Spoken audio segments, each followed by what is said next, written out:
It's Friday, and you know what that means. It's time for another short-term review, and this time we're checking out the thickest boy that Anbernic has ever made, the RG Slide, right after this. Hey fam, Swati con Pinek here, and before we dig deep into the review, let's again go over the categories of the review. We'll get started off with the unboxing experience, followed by the internals, first impressions, ease of use, customizability, controls, and value. After that, I'll give you the average score and follow that up with the top 4 pros and the top 4 cons of the RG Slide, followed by the 2 groups of people that should look to buy this device tomorrow and the top 2 groups of people that maybe should wait for a little bit longer on this device. With that said, let's get started with the unboxing experience. This is by far the best box design that Anbernic has ever made, with a clever slide-off sleeve giving a nod to the RG Slide name. Inside it, you'll find a big black envelope with your manuals as well as your tempered glass screen protector. Thank you, Anbernic, for including it with this device. Of course, they'll cover your screen with foam. When you lift it up, you can feel that it's a nice thick boy in all the right ways. Plus, inside the device, you'll also get your USB-A to USB-C charging cable in case you need one, as well as you get thumbstick grips. You can see on my device here that I have chosen to use the black thumbsticks, but it does come with white ones. So if you want contrasting ones, you can absolutely choose to use the contrasting thumbsticks. And it's nice just to have that flexibility. And when the Anbernic logo comes on the splash screen, followed by a clean vanilla Android, I give it chef's kiss. It's professional, satisfying, and feels absolutely premium out of the box, including that sliding mechanism immediately feels fantastic. So with that said, I give the unboxing score a 59 out of 69. Now that we're off to a strong start, let's see what the Handheld is packing under the hood.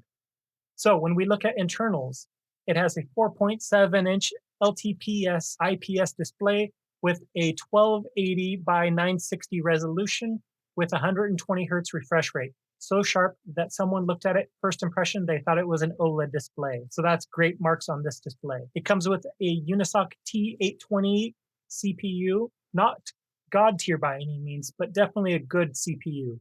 And the device comes with 8 gigabytes of RAM and 128 gigabytes of UFS 2.2 storage, snappy performance for most retro titles, and light 3D games without any issues. Supports up to some PS2 games. Don't expect flawless performance on heavier titles.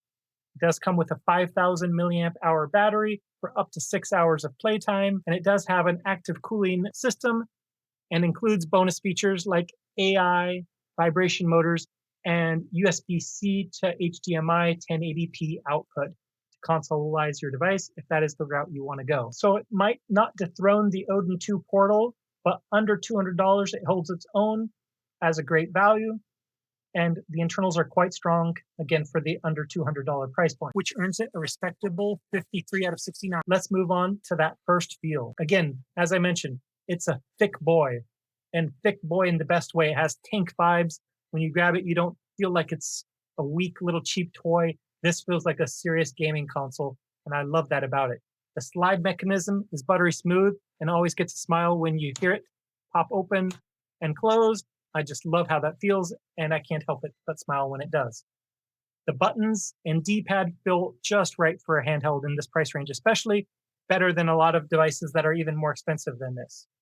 The LTPS screen is crisp and bright, and with full Google Play Store support, it is a huge win for the first impressions because, again, makes you feel like you're using a phone. If you've used Android in the last 10 years, you'll feel right at home. So I have to give the first impressions a solid 57 out of 69. That first grab tells you that this is not a toy by any means, but what about how easy is it to get started? So when it comes to ease of use, it comes clean, but bundled with SD cards if you choose to have an SD card included. The SD cards include games up to PS2. It comes with Android 13 out of the box to give you freedom and flexibility for what you want to use it for. If it's Netflix or if it's retro gaming, it's got you covered in both ways. iOS users or Linux-only gamers may face a bit of a learning curve, but again, over the last few years, iOS and Android have been kind of merging together as far as familiarities with each other, so you gain some comfort in that regard. That's not going to be completely alien as it was 10 years ago. Again, access to Netflix, YouTube, and emulators, all within easy reach. I have to give it a huge win for the ease of use. However, again, there is a bit of a learning curve as it's not a simple turn it on and start playing type device. So I still give it a respectable ease of use score, 55 out of 69, which if you're curious, that's also what the Odin 2 portal received. Now, for one of my favorite parts, just how much can you make it your own? And by that, I mean customizability. So it's highly tweakable because it is an Android device and it does give you the choice of launchers. It does give you the choice of having an app drawer or no app drawer. All of those things are fantastic. The wake on slide and sleep on close functionality is awesome and easy to set up. And there's low power standby mode. I tested it one night and only about 2% battery life lost over the course of a night's sleep, which is fantastic. So you could leave it, sit on your desk for a week, pick it up, and still have some juice to go for a couple hours. And again, because it is a vanilla Android device, you can choose your launcher. You can keep it looking like vanilla Android if you want. You can add Nova Launcher to it if that's something that you're familiar with. Or if you want to consoleize your device, you can put your front end of choice like ESDE. That can be your thing. So whenever you power up your device, that's the first thing that you see, and it makes it feel like that's what is native to the device. And there are plenty of accessories already, such as cases and screen protectors. The one thing that Etsy hasn't gotten behind yet, but again, this is a brand new device, so it's completely understandable, is the grips. You don't have a controller style grip on it, nor do you have a grip that connects on the back to give it kind of a more ergonomic look that a lot of Anbernic devices have, that then you can flip around and put it on the front, protect the screen. I'm sure someone is going to figure that out relatively soon. Just pointing it out that that is not yet available. So for now, I have to give the customizability still a 64 out of 69, both for inside and outside customizability. Next up, it's all about the feels. Let's talk controls. The thumbsticks are good out of the box, and then the included thumbsticks add extra grip and extra pizzazz, I guess you could say, for the device.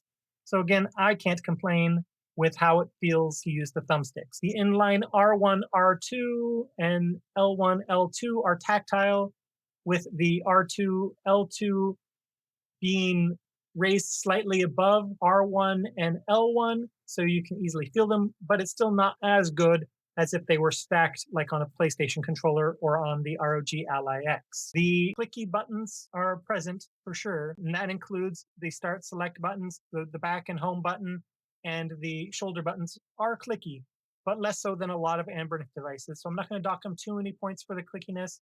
Just bear in mind that if you happen to have issues with clicky sounds, like some people do, and there's nothing wrong with if you're one of those people, by all means, just know that it is a bit clicky. The D-pad and face buttons are top-notch though, and I know that you won't be sad whenever you're playing retro games using those buttons. It's a little flat on the back end again for my liking. I wish that they had included some kind of ergonomic grips on the back just to give it a little different feel, but I know they were trying to keep it pocketable. But at the same time, this device is over 300 grams, is about 3/4 of a pound. I don't know how pocketable it is for the average person.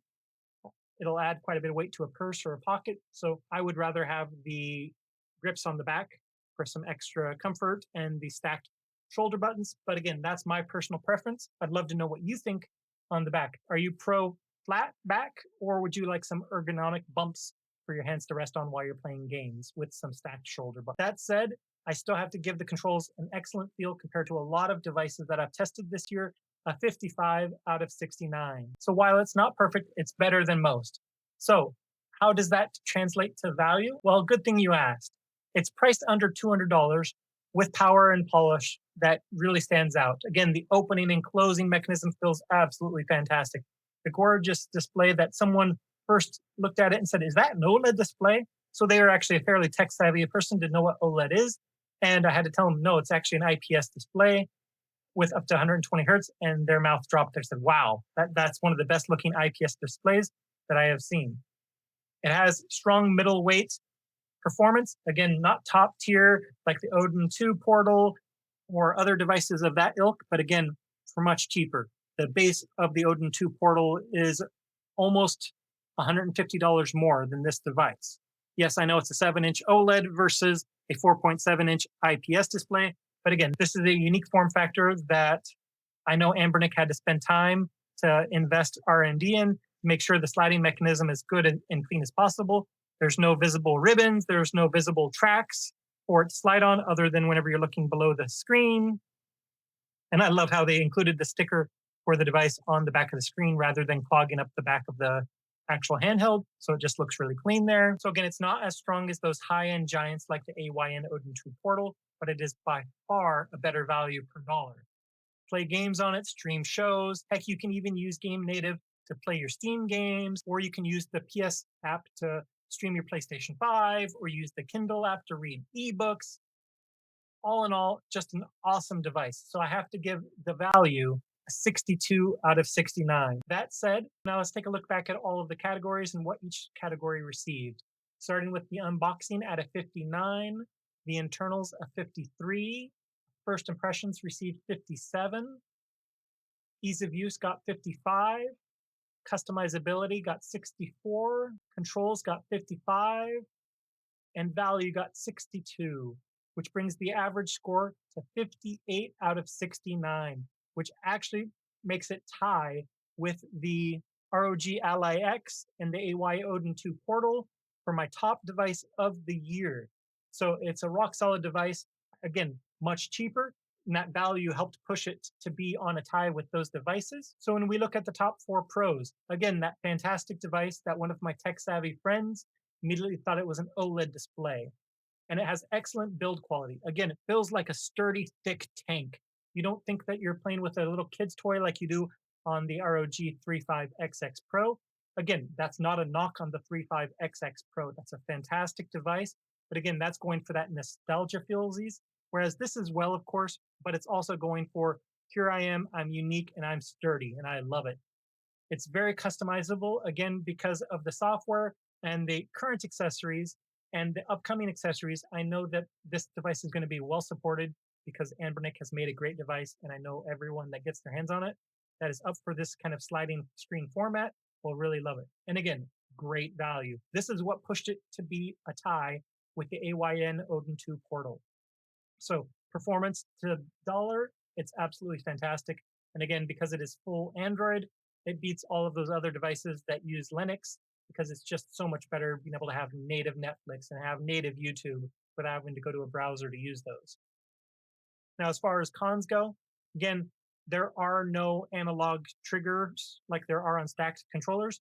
They are inline. And I do apologize. I know in the past that I had called inline shoulders to be stacked, and it was my bad. I have to own my own mistakes, and that was a mistake. So again, these are inline. They form a line together. Stacked is like a PlayStation controller or an AYN Odin 2 Portal, where your hands are like this, right? So I wish this had the inline control. The Android learning curve for first-time users, if you're an iOS user, or you've only ever used those Linux easy-to-go handhelds like the Anbernic RG35XX Pro, where you just turn it on and you're playing within a minute. There's no native ergonomic grips on the back. As I mentioned, it's just a flat boy on the back, which I wish that it did, because again, it would make longer gaming sessions more enjoyable.